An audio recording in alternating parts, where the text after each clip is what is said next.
साईं, सबका मालिक एक।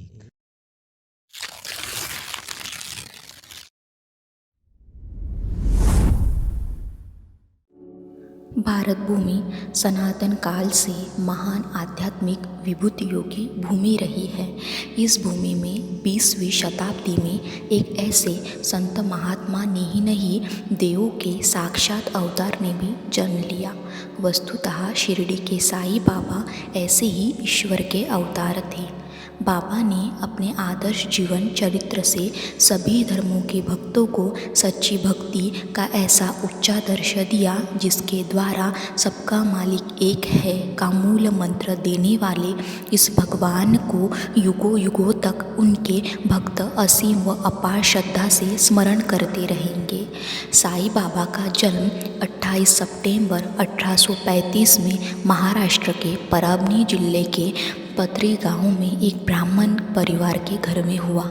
ऐसा कहा जाता है बाबा के माता पिता ने उन्हें बाल्यावस्था में ही एक सूफी फकीर को सौंप दिया था।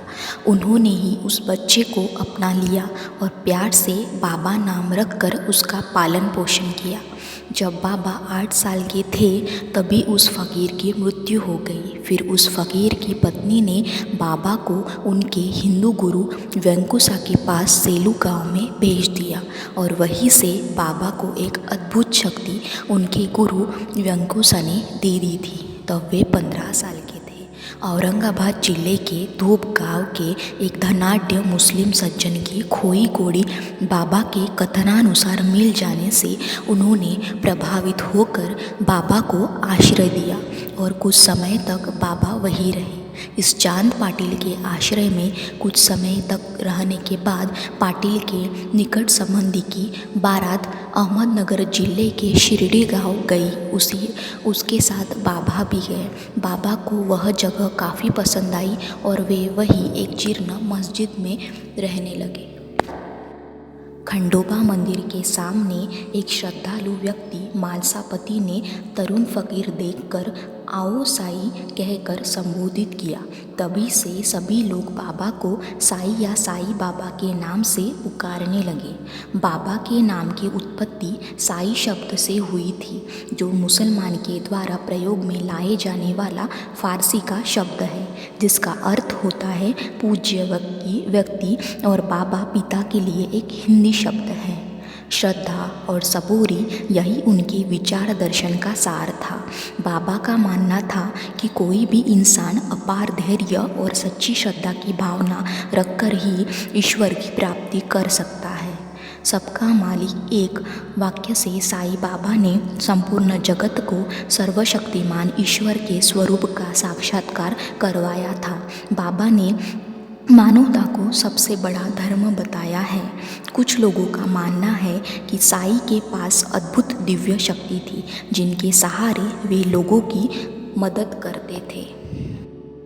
साईं बाबा का एक ही लक्ष्य था, लोगों में ईश्वर के प्रति विश्वास पैदा करना।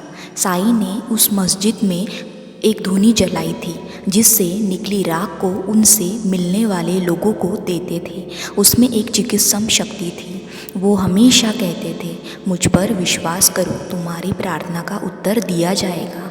बाबा भक्तों को दया, प्यार, संतोष, मदद, आंतरिक शांति, समाज कल्याण और ईश्वर की भक्ति का पाठ पढ़ाते थे। बाबा का मानना था, जितने भी कार्य होते हैं वे सभी विचारों के ही परिणाम होते हैं, इसीलिए व्यक्ति के विचार मायने रखते हैं। शिरडी के लोग शुरू में बाबा को पागल समझते थे, लेकिन धीरे धीरे उनकी शक्ति और गुणों को जानने के बाद भक्तों की संख्या बढ़ती गई। बाबा शिरडी के केवल 5 परिवारों से रोज दिन में 2 बार भिक्षा मांगते थे। चमत्कारी पुरुष और भगवान का स्वरूप मानने जाने वाले साईं बाबा का कहना था, मैं केवल शरीर नहीं हूँ, मैं अजर अमर एक अविनाशी परमात्मा हूँ, इसीलिए हमेशा जीवित रहूँगा। यह बात भक्ति और प्रेम से कोई भी भक्त अनुभव कर सकता है। साईं का मानना था जीवन एक गीत है, इसे गाओ, यह एक खेल है, इसे खेलो, यह एक चुनौती है, इसका डटकर सामना करो, यह एक सपना है, इसे अनुभव करो, यह एक यज्ञ है, इसे पेश करो और यह प्यार है, इसका आनंद लो। साईं बाबा अपनी घोषणा के अनुसार 15 अक्टूबर 1918 को शिरडी में विजयादशमी के विजय मुहूर्त में शारीरिक सीमा का उल्लंघन कर निज धाम प्रस्थान कर गए। इस प्रकार विजयादशमी उनकी महासमाधि के रूप में बनाया गया। शिरडी का साईं बाबा मंदिर ये साईं बाबा की शिक्षाएं और उनके लोक कल्याणकारी कामों को आगे बढ़ाने के लिए उनके इस मंदिर का निर्माण साल 1922 में किया गया है। साईं बाबा को विशेषतः महाराष्ट्र, उड़ीसा, आंध्र प्रदेश, कर्नाटक, तमिलनाडु और गुजरात में पूजा जाता है। 150 साल पहले शिरडी में साईं बाबा का सहवास चंद लोगों को मिला। तात्या और मालसापति बाबा के परम भक्त थे। वो दोनों द्वारका माई में बाबा के साथ ही सोते थे। बाबा कुल 60 वर्ष शिरडी में रहे। इनकी प्रतिमाएं साईं बाबा समाधि मंदिर में स्थापित की गई है। बाईजाबाई और साईं का माँ बेटे का रिश्ता बना था। बाईजाबाई बाबा को रोज़ रोटी खिलाती थी। बाईजाबाई का पुत्र तात्या कोते भी साईं का परम भक्त था और उन्होंने जिंदगी भर बाबा की सेवा की। लक्ष्मीबाई शिंदे को निर्वाण समय में बाबा ने 9 चांदी के सिक्के दिए थे। दास गणू महाराज कीर्तनकार थे। उन्होंने साईं बाबा का प्रचार प्रसार किया। रिटायर्ड जज गोपालराव रघुनाथ दाभोलकर, जिन्हें बाबा हेमाड़ पंत कहते थे, इन्होंने बाबा की आज्ञा से श्री साई सच्चरित्र ग्रंथ लिखा। नंदराम भारवाड़ी, इनके घर बाबा भिक्षा मांगने जाते थे। इनका घर द्वारका माई के नज़दीक था। श्रीमंत गोपालराव बुटे नागपुर के थे। ये बाबा के परम भक्त थे। बाबा की आज्ञा से उन्होंने शिरडी में 1917 में बुट्टीवाड़ा का निर्माण किया। आगे इसी बुट्टीवाड़े में 15 अक्टूबर 1918 के दिन बाबा के निर्वाण के बाद समाधिस्थ किया गया। कृष्ण शास्त्री भीष्म नागपुर से ये बाबा के आशीर्वाद से उन्होंने साईं बाबा की आरतियाँ लिखी। 100 साल से यही आरतियाँ साईं मंदिर में गाई जाती है। माधवराव अडकर ने आरती साईं बाबा सौख्यदातार जीवा ये आरती लिखी है। नाना साहेब चांदोरकर उस जमाने के जिला अधिकारी थे। 1892 में पहली बार प्रत्यक्ष साईं बाबा का दर्शन किया। वो संस्कृत के जानकार थे।